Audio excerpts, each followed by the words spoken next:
दोस्तों, आज हम बात करेंगे एक ऐसे देश की जो यूरोप और एशिया दोनों में फैला हुआ है।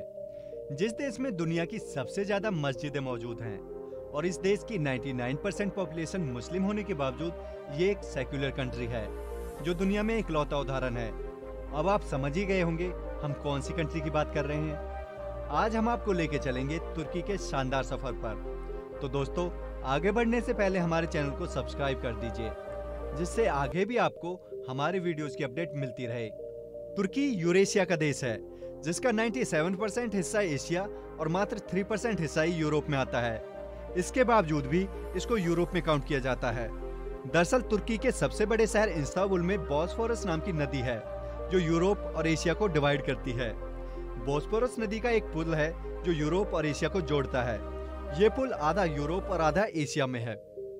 तुर्की कभी दुनिया के सबसे ताकतवर ऑटमन एम्पायर का सेंटर रहा था जो यूरोप, एशिया और अफ्रीका तक फैला हुआ था, जिसमें प्रेजेंट के 48 देश शामिल हैं। इसकी कैपिटल रहा करती थी कुस्तुनतुनिया, जिसको आज इस्तांबुल के नाम से जाना जाता है। आज का तुर्की ऑटमन एम्पायर का ही सिकुड़ा हुआ रूप है। मुस्तफा कमाल पाशा को तुर्की का फादर ऑफ द नेशन कहा जाता है।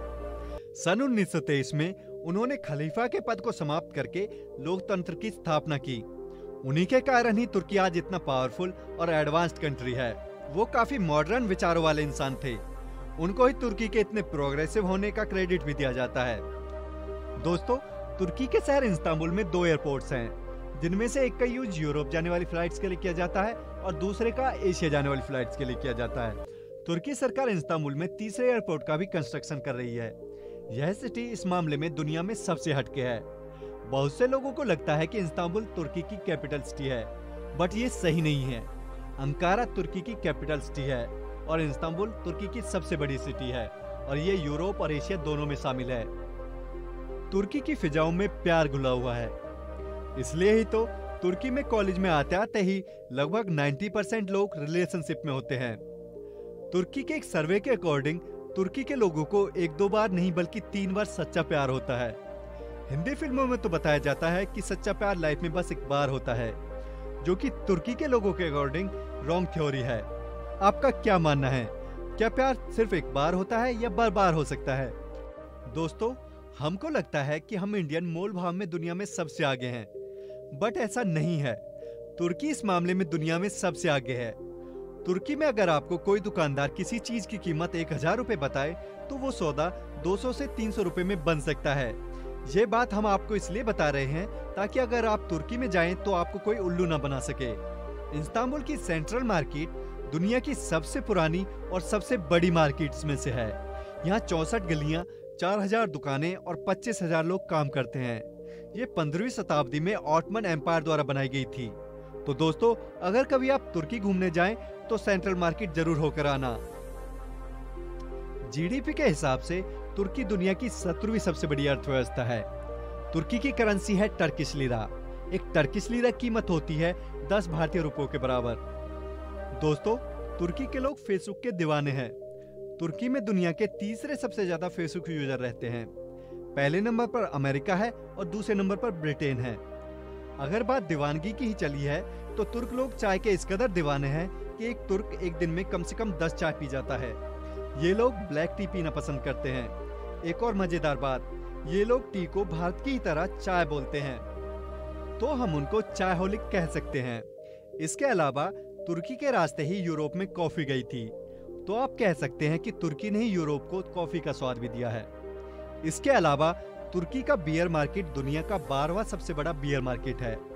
तुर्की में वाइन का इस्तेमाल 400 ईसा पूर्व से होता आ रहा है। दोस्तों, आप चाय, कॉफी और वाइन में से क्या पीना पसंद करोगे? कमेंट सेक्शन में कमेंट करके बताइए। तुर्की वर्ल्ड में सबसे पॉपुलर टूरिस्ट डेस्टिनेशंस के मामले में 6ठे नंबर पर है। यूनेस्को की लिस्ट में तुर्की के 13 वर्ल्ड हेरिटेज साइट्स शामिल हैं। यहाँ के बीच दुनिया के सबसे साफ बीच माने जाते हैं। यहाँ पर टूरिस्ट गाइड को बेस्ट माना जाता है। तो दोस्तों, अगर आप तुर्की घूमना चाहते हैं तो ये आपके लिए काफी अच्छा एक्सपीरियंस रह सकता है।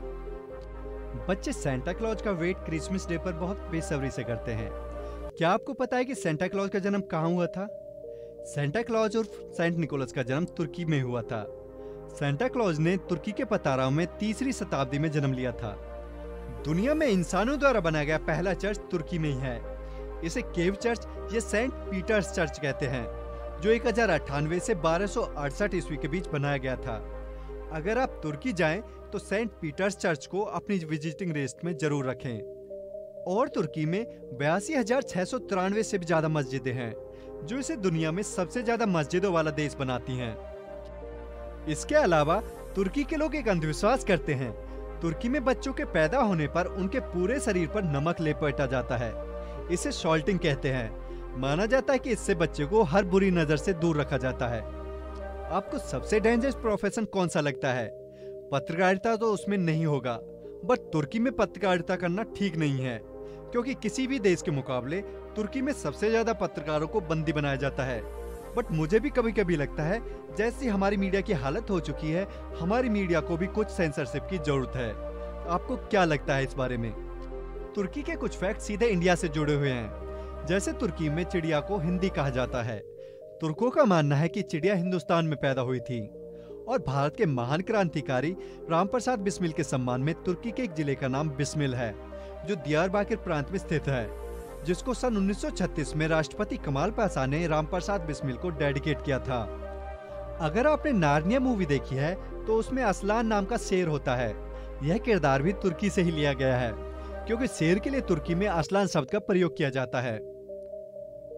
तुर्की के लोगों का लिटरेसी रेट 96% है, जो काफी हाई कहा जा सकता है। और तुर्की के लोग देशभक्ति के लिए भी विश्व प्रसिद्ध हैं। यहाँ के लोग अपने देश के खिलाफ कभी कुछ गलत नहीं बोलते हैं। और दोस्तों, जितनी आजादी महिलाओं के लिए तुर्की में है, उतना किसी भी मुस्लिम कंट्री में नहीं है। तुर्की की महिलाएं भी दुनिया की सबसे खूबसूरत महिलाओं में गिनी जाती हैं, और यहाँ के ज्यादातर लोग यूरोपियन जैसे दिखते हैं। तो दोस्तों, अगर आप टर्की कभी घूमने आए तो यहाँ की महिलाओं के दीवाने बन सकते हैं। आशा करता हूँ टर्की के बारे में ये फैक्ट्स आपको अच्छे लगे होंगे। आपकी राय हमें कमेंट सेक्शन में जरूर लिख दें, और इस वीडियो को लाइक करके शेयर करना ना भूलें। हमारे चैनल को जरूर सब्सक्राइब कर लीजिए। Thanks for watching.